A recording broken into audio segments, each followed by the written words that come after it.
है उनकी मांगे और उसकी मायने क्या हैं और उसे अगर मानने में चुनौतियां सरकार के सामने क्या दिखाई देती हैं, इस रिपोर्ट के जरिए आप देखिए।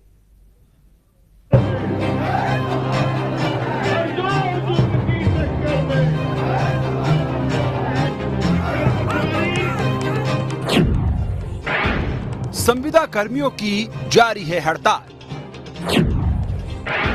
स्वास्थ्य व्यवस्था का बिगड़ा हाल। जिन्हें अस्पतालों के अंदर होना था वो सड़कों पर है।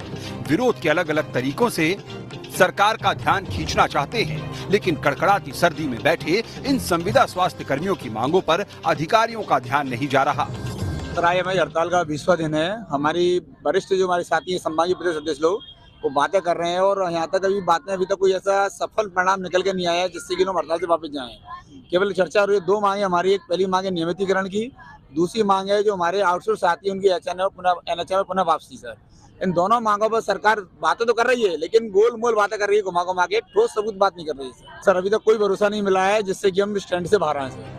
प्रदेश भर में 32,000 स्वास्थ्य कर्मचारी हड़ताल पर हैं। अस्पतालों में जरूरी सेवाओं पर इसका असर पड़ने लगा है। कई काम नहीं हो पा रहे हैं। ये स्थिति तब है जब कोरोना का खतरा फिर से मंडरा रहा है। इनकी मांगे पिछले 6 महीनों से चल रही हैं।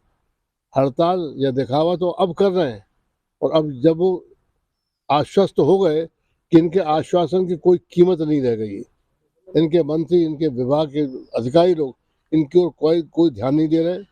बातें लंबी चौड़ी हो रही क्योंकि चुनाव का साल है, तो तमाम लोगों को तो ये दे रहे कि हम नौकरी देंगे।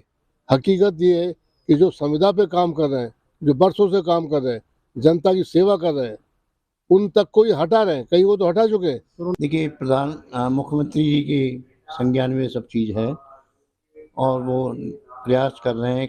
जो मेरी जानकारी में है, इन लोगों की जो समस्याएं हैं उन पर ध्यान दिया जाए।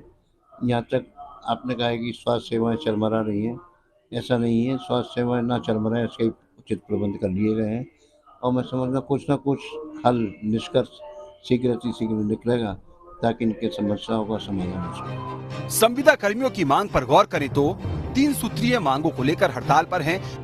नियमित कर्मचारियों के बराबर वेतन दिया जाए, संविदा कर्मचारियों को नियमित किया जाए, सपोर्ट स्टाफ और निकाले गए कर्मचारियों को बहाल किया जाए।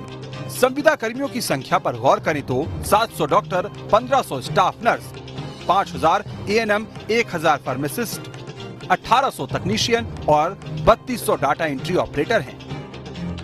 अब आपको बताते हैं कि आखिर इस हड़ताल के साइड इफेक्ट क्या हैं। तो दरअसल कोरोना जांच प्रभावित हो रही है, ब्लड सैंपल कलेक्शन में दिक्कत हो रही है, एक्सरे का काम प्रभावित हो रहा है, वार्ड में नर्सिंग स्टाफ की कमी हो रही है, डाटा एंट्री ऑपरेटर नहीं होने से पर्ची बनाने में दिक्कत हो रही है।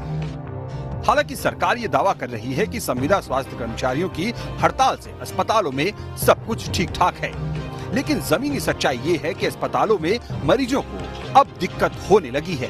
बावजूद इसके हड़ताल खत्म करने पर ठोस पहल की कमी देखी जा रही है। मध्य प्रदेश में पिछले 20 दिनों से लगभग 32,000 संविदा स्वास्थ्य कर्मी हड़ताल पर बैठे हैं और अपनी 2 सूत्री मांगों को लेकर सरकार से उम्मीद लगा